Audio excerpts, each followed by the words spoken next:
그리고 최근에 많이 좀 네. 부진했던 섹터가 가상화폐, 이제 코인 관련주들입니다. 이제 연준의 빅스텝을 얘기를 하면서 이제 네네. 금리가 오르니까 당연히 이런 코인 같은 자산은 조금 더 네. 이제 외면이 될 수밖에 없는 상태. 오늘 같은 경우는 이제 뭐 테슬라 이슈로 도지코인은 좀 뜨겁기는 하지만, 그쵸, 좀 다르죠. 비트랑 좀 다르잖아요. 저는 이전부터 이렇게 가상화폐에 대해서 조금 좋게 얘기는 안 해요. 그랬던 것 같아요. 예전에도. 그런데 대신에 그때 한번 바닥은 잘 잡아드렸잖아요. 그랬었나요? 그때 그 뭐지? 그래가지고 뒤에 채팅 올라왔을 거예요. 그때 실시간 할 때. 지금 나는 안 하는데 지금이 바닥인 것 같다고. 아, 맞아. 기억나요. 그죠? 맞아요. 바닥을 정확하게 잡았다. 네. 지금 가상화폐 그럼 바닥은 아니죠. 아니죠. 더 빠질 수도 있다. 네. 그럼 관련주도 더 안 좋을 수도 있겠네요. 그쵸. 당분간이라도. 그래서 오늘 어찌 보면은 자꾸 이게 상승하고 하락을 정했는데 자꾸 하락만 얘기해서 좀 죄송한데 가상화폐도 일단은 하락으로 얘기할 수밖에 없고 그렇게 보면서 그러면 이제 정률적 화폐를 봐야 되는데 그러면 이제 은행주를 볼 수밖에 없어요. 그러면 은행주 좀 이따 얘기를 하고 가상화폐부터 말씀을 좀 드리면 이게 만약에 지금 우리가 사용하고 있는 종이화폐에 대안이 된다라면은 저는 빅스텝의 영향을 받으면 안 된다라고 생각을 해요. 그러니까 결국 가상화폐도 수요가 있다 보니까 거래가 되는 거고 거래가 있다 보니까 가격의 등락이 발생되는 투자 자산밖에 안 된다라는 생각이 좀 들더라고요. 네. 이게 정률적 화폐로 간다라면 여기에 저는 물론 그 외환 트레이딩처럼 물론 원화, 달러 이런 식으로 해서 흔들릴 수는 있겠지만은 이 빅스텝으로 인해서 이렇게 완전히 투자 자산처럼 이렇게 주가가 가격이 꺼져버리는 거. 이거는 이제 정률적 화폐로는 인정이 아예 안 된다고 보는 게 맞는 거죠. 그렇기 때문에 가격의 우상향이란지 우하향으로 인했던 투자 자산의 가치 있다. 그것만 있기 때문에 저는 앞으로도 그건 안 했으면 좋겠다 생각이 들어요. 그러다 보니까 이제 소위 말하는 중앙은행에서 디지털 화폐를 그래서 추진을 하게 되는 거고 그쵸. 우리가 지금 페이를 쓰는 거는 신용 대 신용 거래잖아요. 네. 신용 대 신용 거래라고 나중에 결제를 하는 방식이잖아요.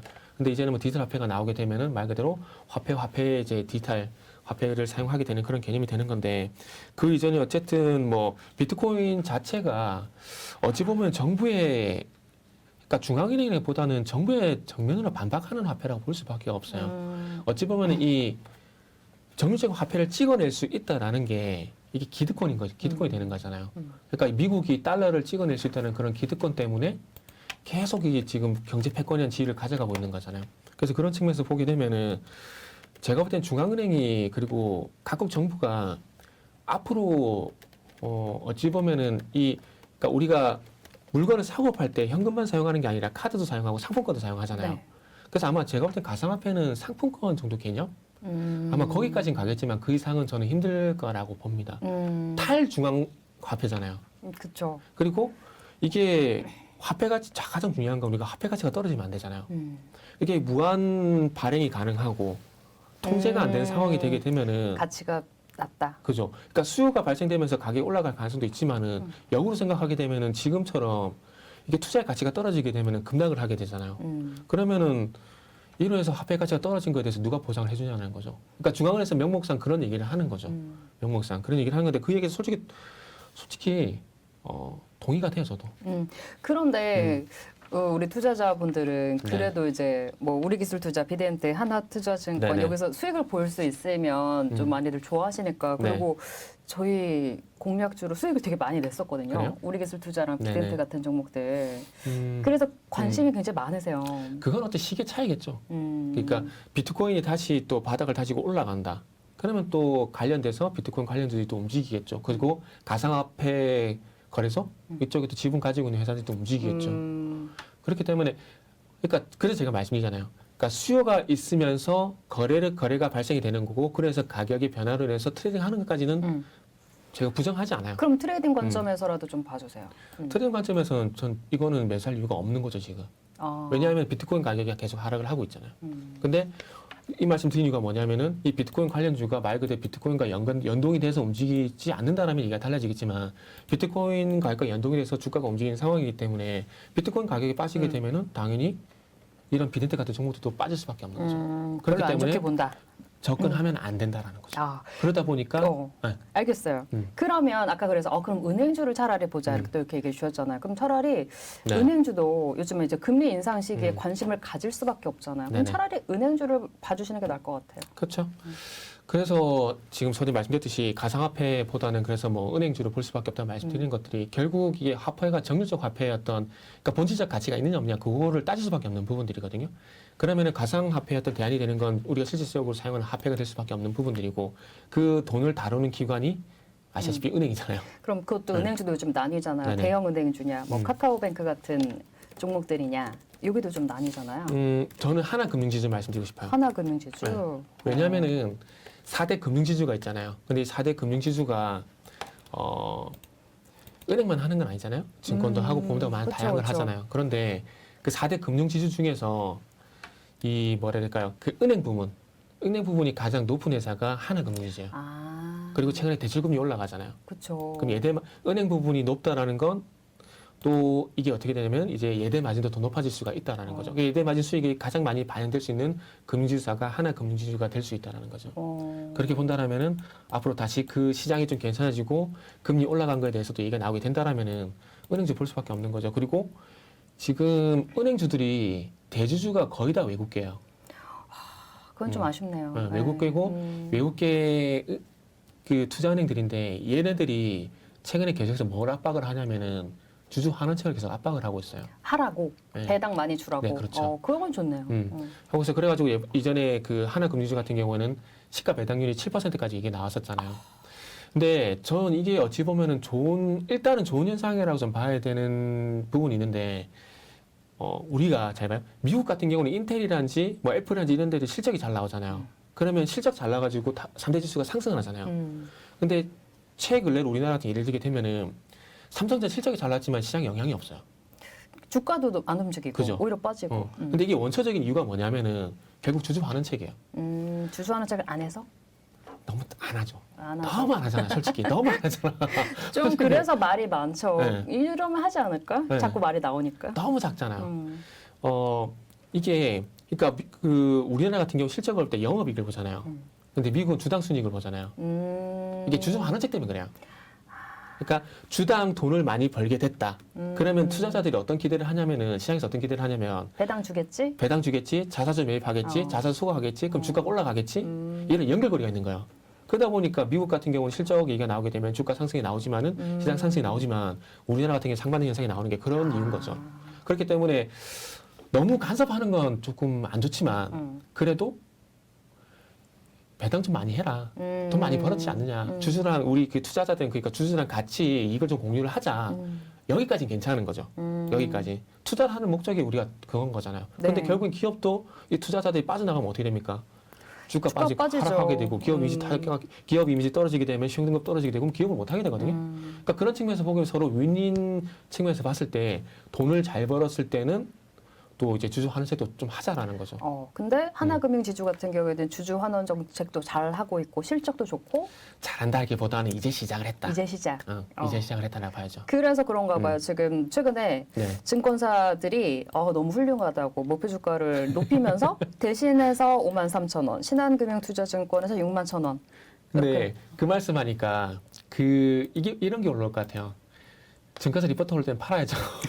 그 말이 댓글이 올라올 또 것 같아요. 약간 질리긴 하죠. 근데 그 리포트를 그 말도 맞아요. 근데 그 리포트를 보실 때 그러니까 리포트에 나온 내용들이 이미 반영이 됐는지 아니면 앞으로 반영될 건지에 대한 판단을 하셔야 돼요. 아직 안 됐다고 보시니까 은행주 중에 좋게 보시는 아직 거 안 아니에요? 반영이 됐다라기보다는 지금 반영되고 있는 중인 거죠. 다 반영이 됐다라기보다는. 그렇기 때문에 은행주가 더 갈 가능성이 있다라고 보는 겁니다. 그러면은 뭐 지금 뭐 6만 원 이렇게까지 목표 주가가 나오는데 네네. 정태근 팀장께서 보시기에 업사이드 얼마 정도?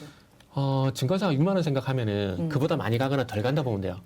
그렇죠. 지금 적게 부른 데가 53,000원, 네네. 58,000원, 62,000원, 65,000원까지 네. 나오는. 그럼 한 5만 5천 정도 보면 돼요. 55,000원 네네. 정도까지 추가 상승 여력이 있다. 네. 일단은 어쨌든 지금 2017년인가요? 17년, 18년 고점이 5만 6천 원이거든요. 그렇기 때문에 일단은 뭐 정고점 부분까지 좀 봐도 될 것 같아요. 보고 난 다음에 돌파할지 아니냐 부분은 좀 더 지켜봐야 되고. 네. 네. 그런가 하면 아까 그 말씀드렸던 인터넷은행, 카카오뱅크나 네네. 뭐 상상인 이쪽에도 관심을 가지시는 분들이 있잖아요. 하지만 주가는 아직 안 좋죠. 근데 그쪽은 정부에서 중금리 대출 있잖아요. 그쪽을 너무 압박을 하고 있어요. 규제가 너무 많아서 주가가 오르기가 조금 힘들다 지금. 규제라기보다는 지금 어찌 보면은 고신용자 대출이라든지 주담 대출이라든지 마이너스 통장이라든지 이쪽을 많이 돈이 되는 거거든요. 중금리 대출이라는 것 자체가 은행 입장에서 봤을 때는 리스크가 있다는 얘기예요. 어떤 리스크가 있냐면은 못 갚는? 그렇죠. 연체 리스크 그런 게 있는 거죠. 그렇기 때문에 중금리 대출이 금리가 높을 수밖에 없어요. 근데 은행 입장에서 연체를 안 하는 괜찮은 중금리 대출자를 찾기가 쉬울까요? 어렵죠. 어렵죠. 그러니까 지금 중금리 대출이 많이 모이게 되면은 특히 그분들이 시중은행에서 대출이 안 되니까 이쪽을 찾아가시는 그렇죠. 분들이 많고 그래서 연체를 할 수가 확률이 높고 그러다 그래서 보니까 리스크가 있다. 공격적으로 늘지 못하는 거예요. 그 사람들이 정말 연체를 안 하고 괜찮다라면 고신용자가 이미 됐겠죠. 근데 인터은행 입장에서는 이쪽을 정부에서는 어쨌든 비중을 20%인가요? 아마 늘리라고 얘기를 했는데 거기에 절반도 못했어요 지금. 못한 이유가 그럴 수밖에 없는 게 정부에서 한다고 했다가 거기서 만약 연체가 발생돼서 돈이 회수가 안 돼요. 그럼 그거 누가 책임져? 리스크가 책임질 사람이 없어요. 그렇죠. 뭐 아무리 회사에 돈이 많다고 해도 그거 다 이렇게 하다 보면은 안 되니까. 정태근 팀장님 하면 또 기억나는 게 굉장히 신용이 높다고 그때 자랑하셨던 기억이 고신용이라고. 유지하고 계시죠? 네, 최근에 또 1등급 올라갔길래 또 카드 대출 받다가 깎아먹었어요. 그렇구나. 네. 근데 이게 카드 대출이 금리가 신용이 높다 보니까 너무 싸게 줘요. 아마 카드 대출 5.9% 들어보신 분 거의 없을걸요? 대출을 받아본 적이 없어서 모르겠는데 카드 장기 그러니까 현금 서비스 이런 단기 대출 말고 카드도 그 자기 나름대로 장기 대출을 해요. 장기 대출 하는데 그게 10% 아래로 내려가기 힘들거든요. 보통은. 난 신용이 높기 때문에 가능하다. 신용. 이게 좋습니다. 최저가 4.9인데 5.9면은 걔네들 입장에서는 거의 원가로 준 거랑 마찬가지예요, 저한테. 저희 애청자분들한테 신용은 그거예요. 좋은 업종, 좋은 종목 네. 찝어주는 거. 오늘 자동차 얘기 드렸어요. 자동차. 하고 그다음에 자동차 부품주. 한국 FMB하고 배럴. 아주 좋고. 오늘 많이 드렸어요, 저는. 그렇구나. 네. 딴 데서 얘기하지 마세요.